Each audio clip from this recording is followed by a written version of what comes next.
Bonjour, j'espère que vous allez bien. Aujourd'hui, nous allons voir comment effectuer des annulations de tickets. Sans plus tarder, nous allons nous connecter. Alors, une fois connecté, nous irons dans la liste des tickets par le biais du volet gestion des ventes, etc. et liste des tickets. Alors ici, nous allons vous montrer deux possibilités d'annulation. La première possibilité, le client vient retourner tous les produits achetés. Cette première possibilité s'appelle tout simplement l'annulation complète, c'est-à-dire on retourne tous les produits en stock. Alors, comment faire l'annulation complète? Je prends ce ticket par exemple, un ticket de 4690. Sur votre ligne de ticket, vous avez un picto qui s'appelle annuler ticket. Ce ticket. Donc, ce picto permet d'effectuer des annulations complètes. Donc, je vais cliquer dessus.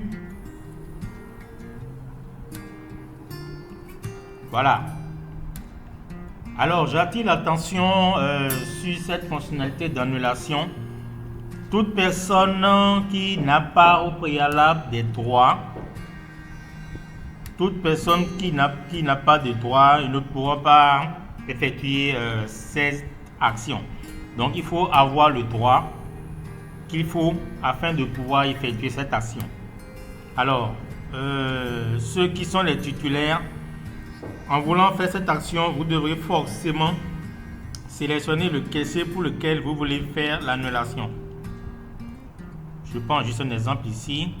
Une fois le caissier ou la caissière précisé, vous devez taper un petit test afin d'expliquer la raison pour laquelle ce ticket peut faire objet d'annulation. Moi, je mets par exemple mauvais service. Alors, une fois l'explication donnée, vous allez cliquer sur le bouton annuler vente. Alors, toute annulation qui se fait dans le logiciel est comptabilisée aussi de façon comptable, c'est-à-dire les écritures s'annulent du point de vue comptable. Alors, tout juste après annulation, vous voyez, nous avons la quantité qui retourne en stock, raison de la négation. Vous avez le nom, l'appellation en fait, ce n'est plus facture, mais ça devient facture à voir. La facture à voir est le thème qui est utilisé aujourd'hui comme facture annulée. Une fois l'annulation effectuée, nous allons rafraîchir la liste et vous allez voir qu'une ligne est automatiquement générée, c'est-à-dire la ligne de ticket annulé qui montre le montant négatif. Ce montant négatif qui est compensé avec le ticket initial. Donc, du point de vue comptable, les deux écritures s'annulent. Donc, voilà la première possibilité d'annulation du ticket. Nous allons passer à la deuxième possibilité. La deuxième possibilité consiste à retourner juste une partie des produits achetés. Nous allons consulter ce ticket par exemple. Voilà, ici, je ne vais pas prendre ceci, je vais prendre un autre. 215, et puis annuler.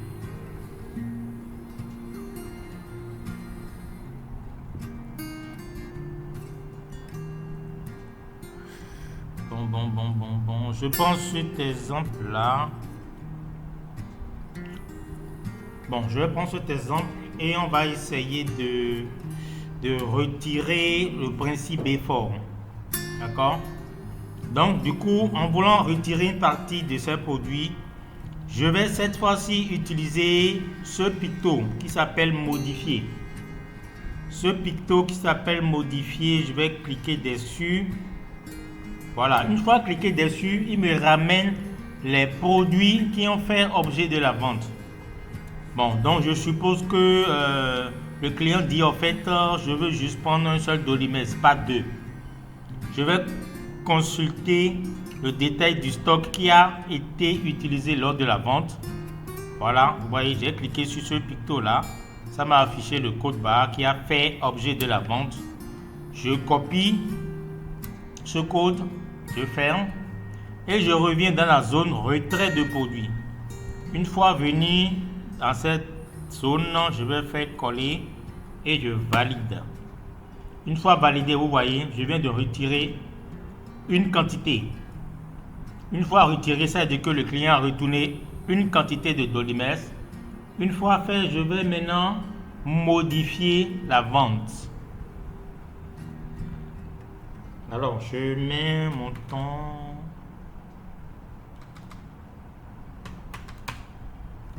Et je valide. Alors, suite à cette validation, qu'est-ce qui va se passer? Le ticket initial qui a fait objet de modification, ce ticket va subir une annulation complète en arrière-plan.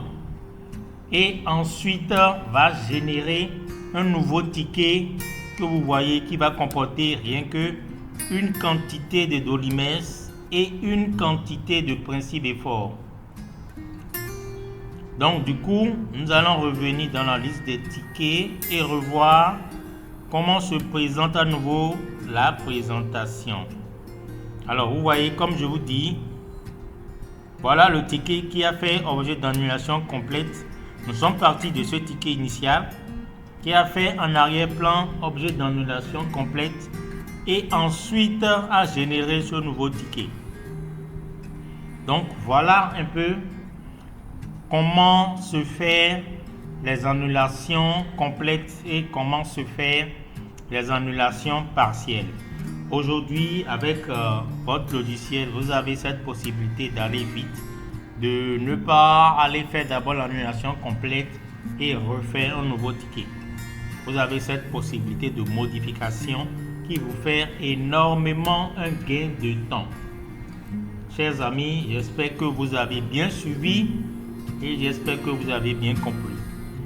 Sur ce, nous vous disons merci d'avoir suivi ce tuto et nous vous disons à bientôt.